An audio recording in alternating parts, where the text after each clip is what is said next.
قرآن واضح الفاظ میں کہہ رہا ہے کہ نہیں، غرق ہو گیا.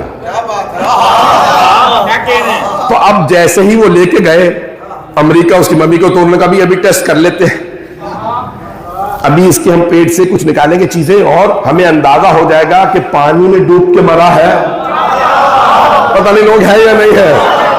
تو اب ساری دنیا پریشان. وہ کہہ رہے تھے یہ فرعون کی تحقیق نہیں ہو رہی، بائبل اور قرآن کا مقابلہ ہو رہا ہے. بائبل کو لوگوں نے بدل دیا تھا، مسلمانوں کا کلیم یہ ہے، چیلنج یہ ہے کہ قرآن بدلا نہیں گیا. بائبل بھی اللہ کا کلام تھی، ایسا ہی ہے. انجیل بھی اللہ کا کلام تھا نا، لیکن بدل دیا، تحریف ہو گیا. قرآن ہے، کلام ہے، بدلا نہیں.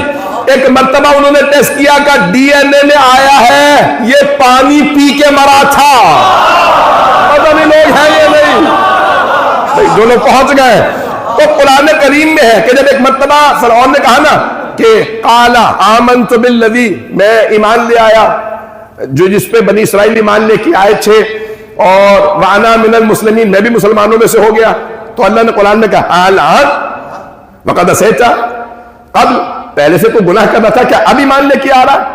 وکنت من المفسدین، تو فساد کرنے والوں میں سے اب ڈوب جا. جناب موسیٰ نے ایک مرتبہ اس کے چہرے پہ پاؤں رکھا، ڈوب گیا. توجہ، پتہ چلا آخری وقت میں بڑے بڑوں کو پچھتاوا ہوتا.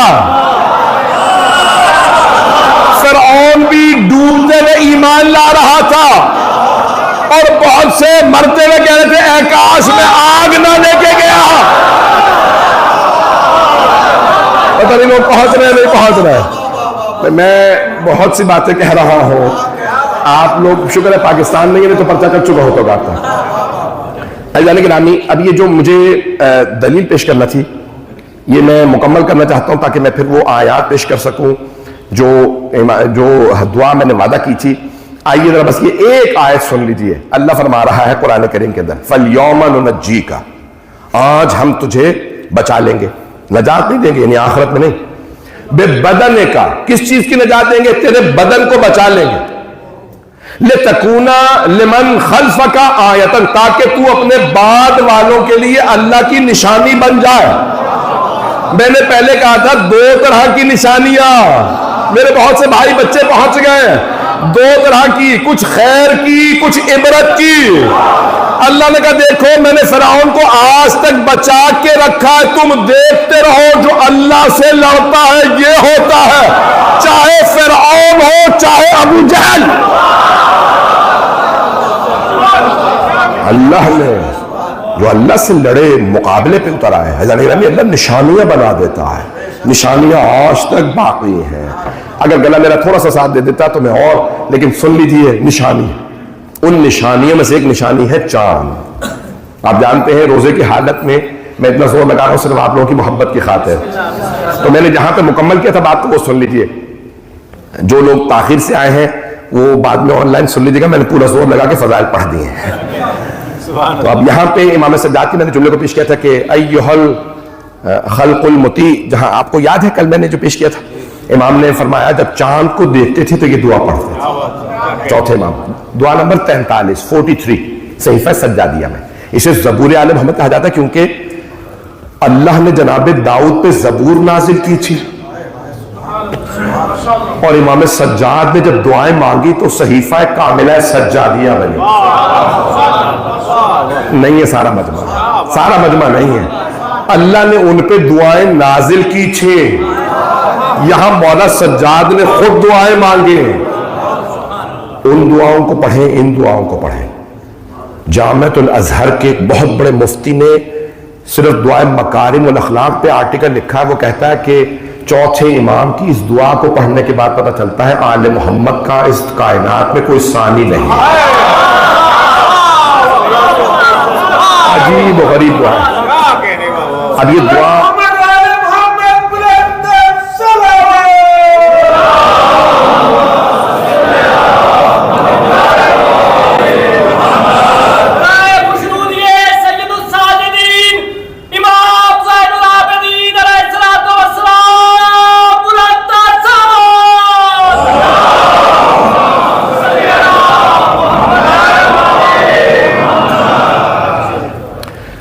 اب میں نے یہ اتنی تمہید باندھی ہے تاکہ میں یہ جملے امام کی آپ کی خدمت میں پیش کر سکوں، اور یقین مانیے جب میں یہ جملے پڑھتا ہوں، میں کتنی مرتبہ پڑھ چکا ہوں، لیکن ہر دفعہ ایک نئی تازگی محسوس ہوتی ہے۔ سنیے جملے، امام فرماتے ہیں یہ جملہ پہلا کہ تو ایک اللہ کی ایسی مخلوق ہے جو اللہ کا مطیع ہے، فرما بردار ہے۔ کبھی ایسا نہیں ہوتا کہ اللہ کا چاند نکلا نہ نکلے، نہیں ہے مجمع، یہ انسان ہی ہے جسے اللہ کہتا ہے فجر ہو گئی اٹھ جا۔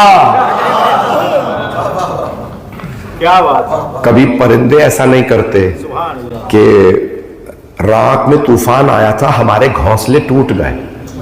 یہ مولا امیر کیا فرمان ہے، میں اپنے انداز سے پیش کر رہا ہوں۔ مولا امیر کی مولا فرماتے ہیں مجھے چڑیاں بہت پسند ہیں، رات میں طوفان آتا ہے، تنکوں کے ان کے گھونسلے بنے ہوئے ہوتے ہیں اور سارے گھونسلے ان کے اڑ جاتے ہیں، تنکے ٹوٹ جاتے ہیں، گر جاتے ہیں، لیکن صبح اٹھ کے کبھی چڑیاں یہ نہیں کہتی اب کیوں تیری تسبیح کریں، رات کو تو نے گھر اجاڑ دی، تو نے طوفان چلایا تھا پروردگارا۔ مولا فرماتے ہیں پھر بھی جب فجر کا وقت ہوتا ہے ساری چڑیاں چہچہا کے بتاتی ہیں سبوح قدوس،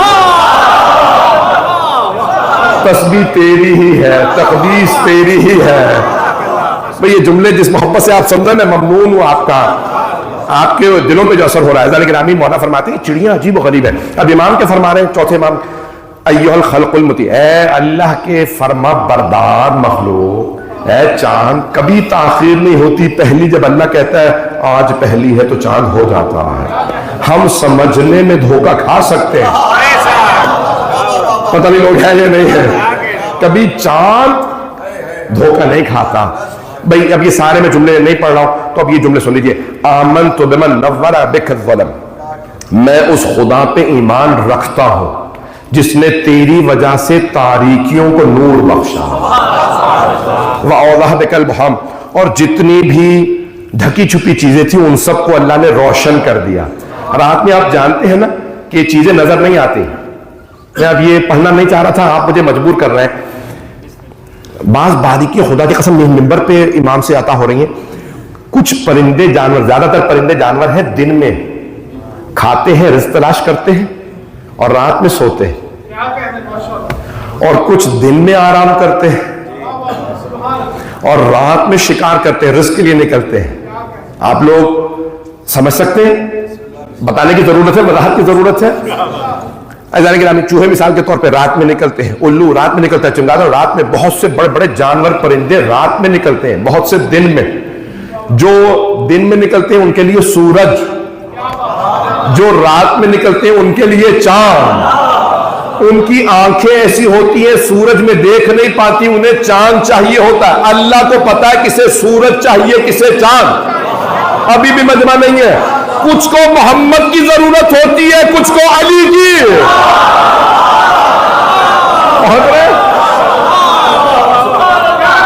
عزیزان گرامی، یہ ساری کائنات منور ہے، عالم ہے۔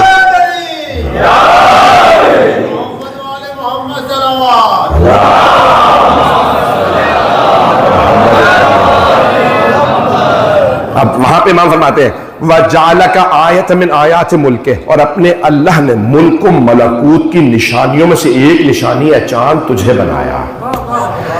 یہ سارا ملک و ملکوت اللہ کا ہے۔ قرآن کریم میں آیت ہے سورہ آل عمران میں، جب میں امام کی دعا پڑھتا ہوں اور آپ نہیں بولتے تو پھر مجھے وضاحت کے لیے قرآن کا سہارا لینا پڑتا ہے، کیونکہ قرآن کی وضاحت کے لیے معصوم کا کلام، معصوم کے کلام کی وضاحت کے لیے اللہ کا کلام۔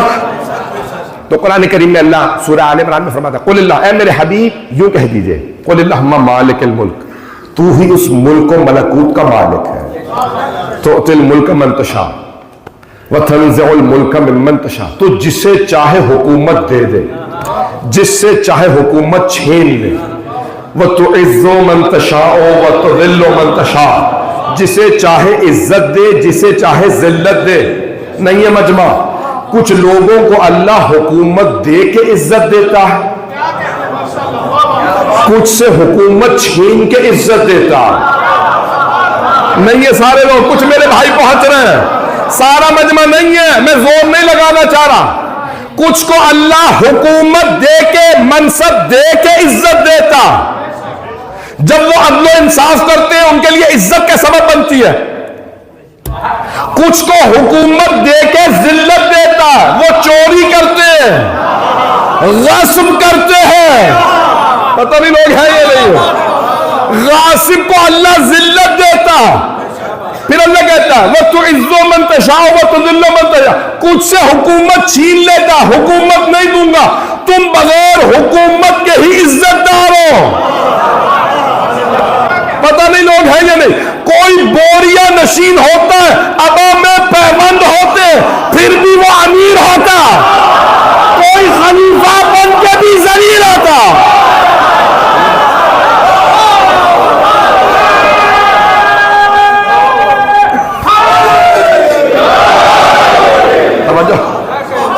توجہ فرمائی جانے کے نام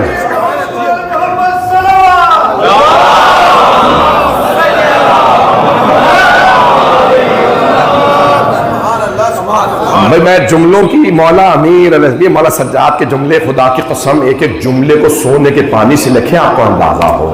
میں جملوں کی وضاحت میں ایک جملہ پیش کروں گا، آج میرا پورا ارادہ میں سے مکمل کر دوں کیونکہ جو مضمون ہے ذہن میں، وَامْتَحَنَكَ بِالزِّيَادَةِ وَالنُّقْصَانِ وَالطُّلُوعِ وَالْأُفُولِ، اللہ نے تجھے ایسی حالتیں دی ہیں، کبھی تو بڑھتا رہتا ہے، کبھی تو گھٹتا رہتا ہے۔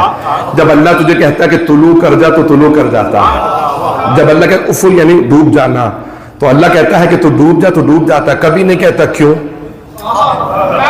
کئی جانور پرندے ایسے ہی ہوتے ہیں، آپ بکریاں چرانے جائیں نا تو کبھی بکریاں نہیں کہتی آج تو میں نے گھاس نہیں چرا، آج تو مجھے دانا نہیں ملا تھا، میں گھر نہیں جاؤں گی، نہیں ہے لوگ۔ آپ اگر بکریاں چرا رہے ہو نا تو بکریاں یہی سمجھتی ہیں یہی مالک ہے، ایک آواز پہ آ جاتی ہے، نہیں ابھی بھی مجمع۔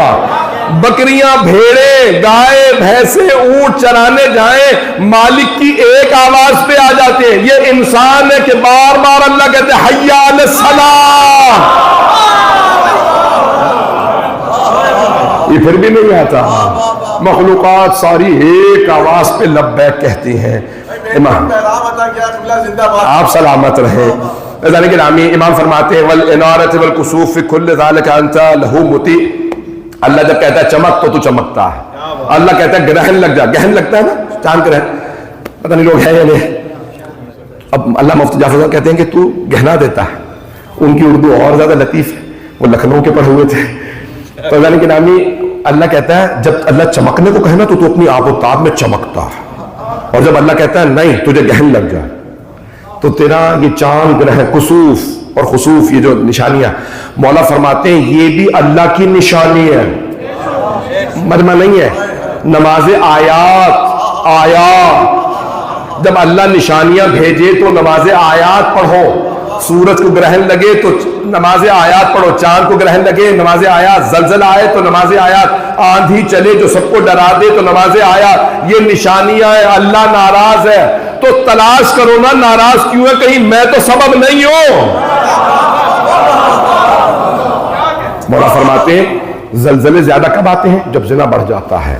مختلف گناہوں کے نشان ہیں، اللہ کی طرف سے نشانیاں ہیں۔ بس اب وقت نہیں ہے تفصیل کا، وقت تمام ہو رہا، لیکن مولا فرماتے ہیں ان تمام چیزوں میں اے چاند تو اللہ کا فرما بردار ہے، وہ جو تجھے کہتا ہے تو کہتا رہتا ہے۔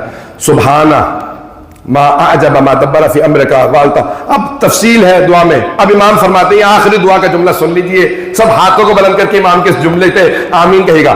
فاسأل اللہ ربی و ربک، میں اللہ سے دعا مانگتا ہوں، سوال کر رہا ہوں جو میرا بھی رب ہے تیرا بھی، پتہ نہیں لوگ ہے یا نہیں۔ بس امام معصومی کو حق ہے کہ جو چاند سے ایسے بات کرے، نہیں ہے مجمع۔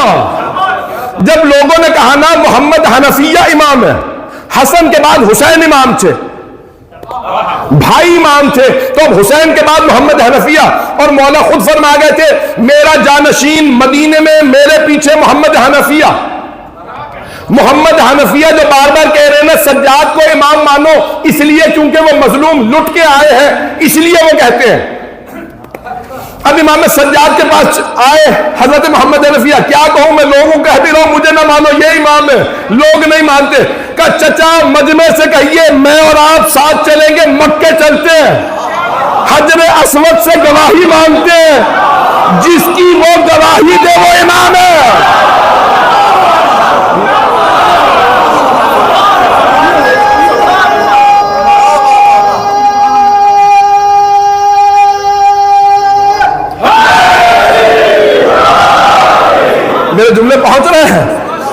روایت میں ہے کہ سارا مجمع جو امامت کا چاہنے والا تھا وہ سب ایک مرتبہ مدینے سے اٹھا، پوری جگہ اعلان ہو گیا دونوں مکے جا رہے ہیں۔ مکے پہنچے، امام سجاد علیہ السلام نے کہا چچا جان پہلے آپ کی باری۔ حضرت محمد حنفیہ آئے، آ کے حجر اسود کو چوما اور ایک مرتبہ چومنے کے بعد کھڑے رہے۔ کہا بھتیجے کیا کروں؟ کہا کچھ بھی نہیں، واپس آ جائیے۔ ایک مرتبہ کہا چچا جان اب میری باری، مجمع سے کہیے میری بات کو سنیں۔ سارا مجمع طواف روک کے سننے لگا۔ چوتھے امام گئے، بوسہ دیا، کہا اے اللہ کے بھیجے ہوئے متبرک پتھر، گواہی دے میں کون ہوں۔ سارا مجمع سن رہا تھا، حجر اسود سے آواز آئی اے حجت خدا تجھ پہ سلام۔ پتہ نہیں لوگ ہیں یا نہیں ہیں، میں آپ پہ سلام کرتا ہوں، آپ کی امامت کو مانتا ہوں، آپ کو حجت خدا مانتا ہوں۔ عزیزان گرامی آخری زمانے میں جب 12ویں امام آئیں گے تو فرشتے بھی گواہی دیں گے۔ روایت میں ہے حضرت جبرائیل علیہ السلام سب سے پہلے بیعت کریں گے اور ہاتھوں کو چوم کے کہیں گے یہ حجت خدا۔ وقت تمام ہو گیا، امام فرما رہے ہیں میں اللہ سے سوال کر رہا ہوں جو میرا بھی رب ہے تیرا بھی، وخالقی وخالقک، جو میرا بھی خالق ہے تیرا بھی، ومقدری ومقدرک، جس نے میری بھی تقدیر لکھی ہے تیری بھی، ومصوری ومصورک، جس نے میری بھی شکل و صورت بنائی ہے تیری بھی۔ بس یہ امام ہی کو حق حاصل ہے جو چاند سے ایسے کلام کرے۔ کچھ لوگ پہنچ رہے ہیں، کچھ لوگ نہیں پہنچ رہے۔ پھر امام فرماتے ہیں کہ میں اللہ سے کیا سوال کر رہا ہوں؟ سوال کیا ہے جس کے لیے میں کہہ رہا تھا ہاتھوں کو اٹھا کے کہیے گا ان یصلی علی محمد و آل محمد، کہ